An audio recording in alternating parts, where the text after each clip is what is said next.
Hello and welcome, my name is Skaterwheel and today I'm going to talk to you about what you can expect in endgame when you're going with a religious victory. And for this religious victory, which is pretty much my first ever, I have chosen the Arabian Empire with the leader Saladin.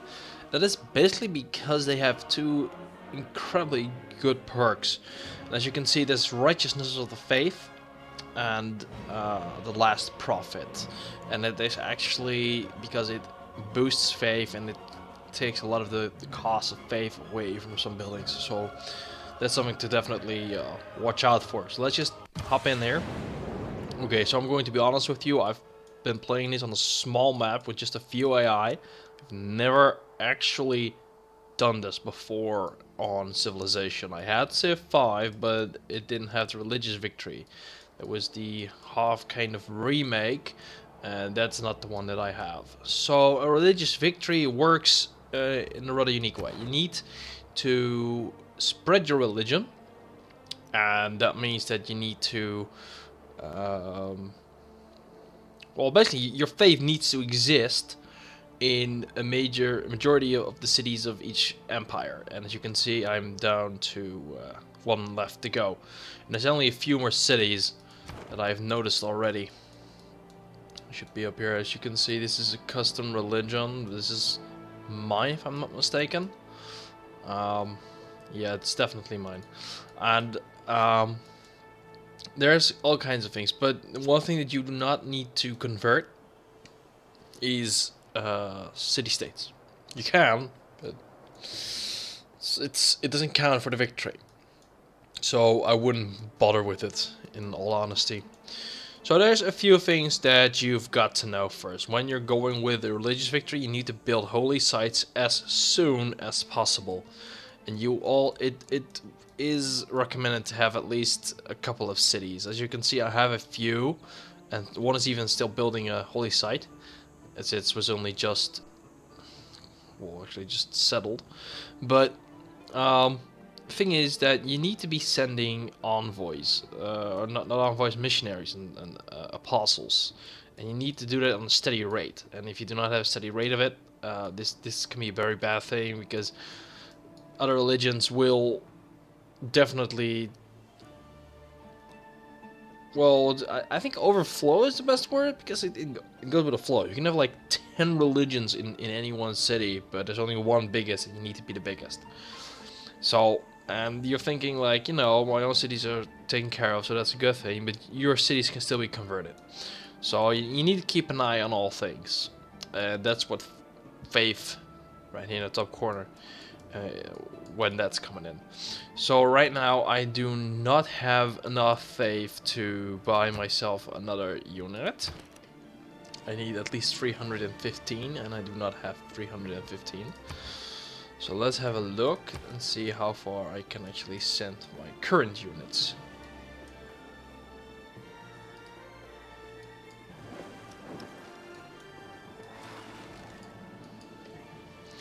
So each kind of religious unit has a different approach. Apostles can actually perform combat with each other, and if you have holy site and temple and stuff like that, they can even get upgraded. So it's worthy of your time to actually expand holy sites and actually try and build them where you get bonuses. So as you can see, I'm trying to convert this city right here, and I'm just gonna go ahead and spread religion.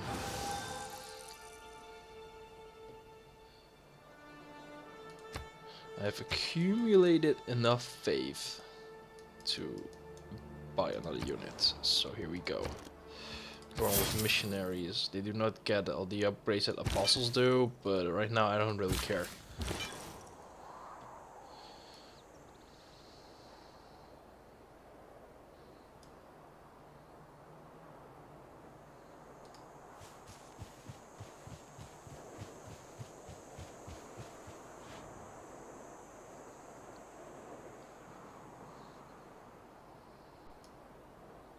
Oh, here we go. This is mine. Benshopisme.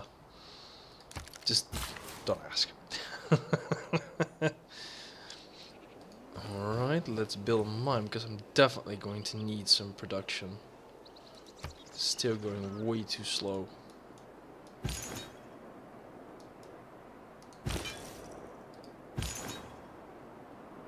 So we have an apostle right here. There we go. And they provided just a little bit more religion because I've upgraded them.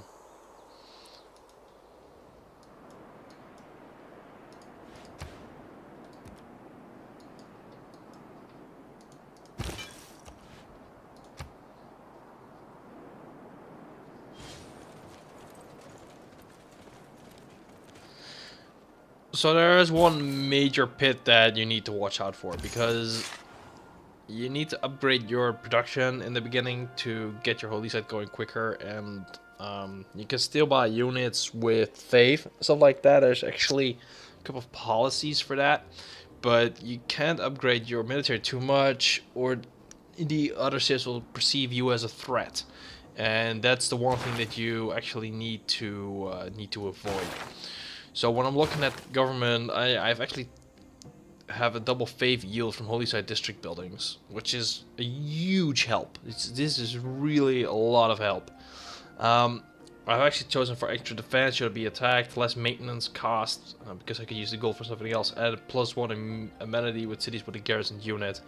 And that's basically because I'm focusing everything on the holy sites, and not going with many cultural things, so extra amenities is a good thing. And I usually post a unit in every city anyway, so that's there for you. So in the beginning, with your wildcard policy, you go with +2 to great profit points per turn. You can only do this temporarily. As soon as you've earned your first profit, that card disappears. So you do that first, and later on you can go, for example, for great riders for other cultural advancement types. So let's see what we can do, because basically I wanted to. Actually, I want to own the continent, so I'm just gonna have it walk up. I want to be the badass god. You know, megalomaniac.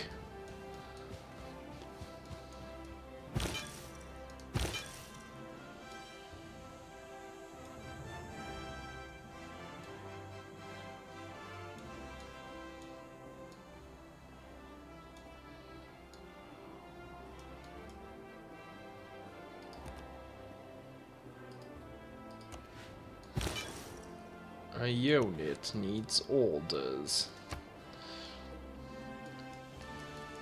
So, if you've got time left in your cities and you need to do something, the best thing I can recommend to build is, quite frankly, walls.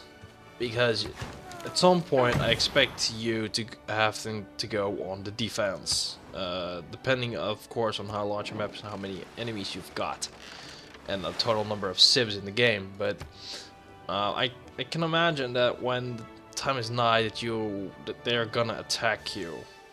I mean, personally, I've not got a lot of scientific progress going on, but that's because I always play totalitarian type of games. So basically that means that I go full in on one particular aspect.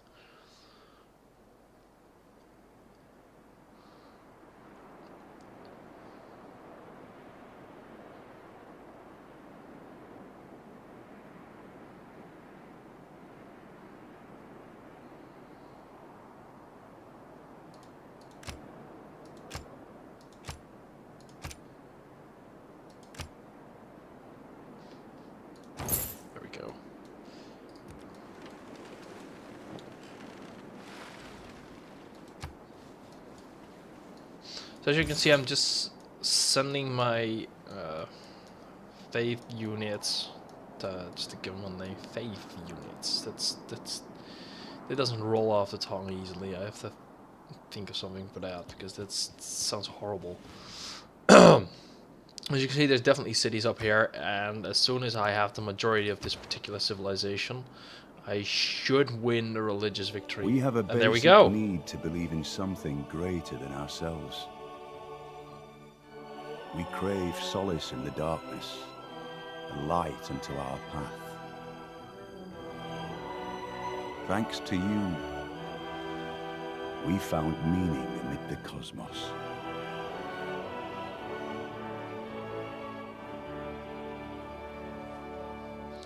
Okay, so I'll be honest, this went quite a bit faster than I figured.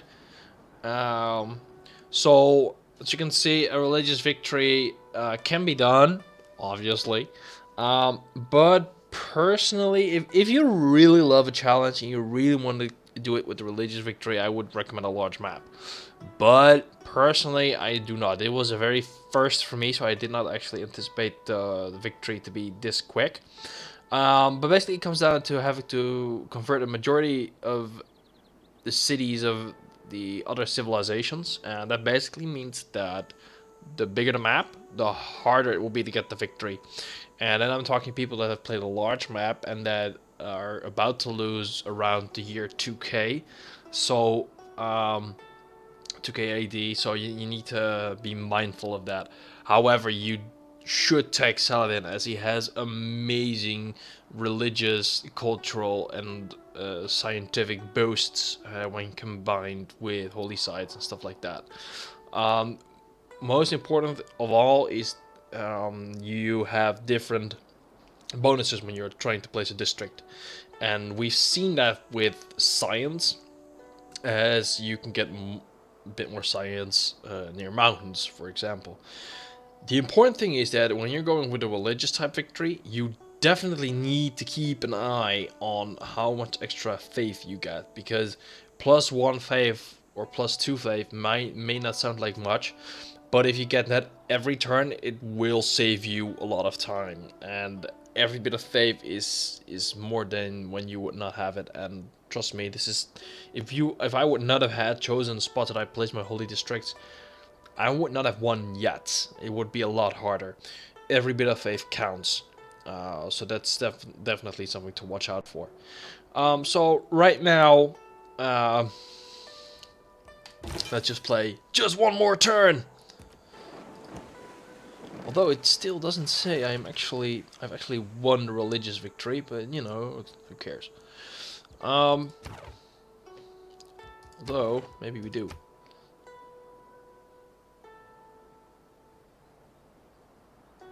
Huh, okay. So either they changed when I won, or they didn't. But, oh, here we go. It says I converted 3 out of 4 civs to my faith. However, I think this might actually be a bug. I'm gonna go and report this to Firaxis, because I think this is a bug. I mean, a majority. It actually says to achieve religious victory, your religion must become the predominant religion for every civilization in the game. A religion is predominant if it is followed by more than 50% of the cities in the civilization. So that's what I said. You go with a majority of the cities of each civilization, but it says only 3 out of 4 civilizations. So this is actually something quite renewed, but the basics still apply, which I just talked about. So be sure to follow them, and you should be okay. It is worthwhile to note that you need to keep an eye on your policy cards and your government type, because I went with monarchy, which creates extra housing in city with medieval walls. At some point, you're definitely going to get medieval walls, and it's not even that far away, so that actually helps you a lot. But it also helps you with different kind of things. And I'm also a bit old school, so I actually expect monarchy to have a cultural or a religious type bonus, but it actually doesn't have it. So that's something to watch out for. But I could definitely use the extra military policy slots, as you can see. So there's different kind of things you can do. But whatever you do, focus on the tile improvements with what gives you extra faith and whatnot. The units you constantly have to send. You can't wait to send 10 in one go, because if you do, other religions will flow over yours, and your religion will actually decrease in total number of followers, and that is something that you need to watch out for. Your own cities can be converted, so you regularly need to, after you see this happening, convert back your own cities. And also keep an eye on your gold per turn, because a lot of gold will not help you too much if you haven't got enough faith. So thank you very much for watching. I'm hoping this is something that you guys can use. If you have any questions, please do post them below. A rather unique video, but you know, that happens. Thank you very much for your time and have a good one, guys. See ya.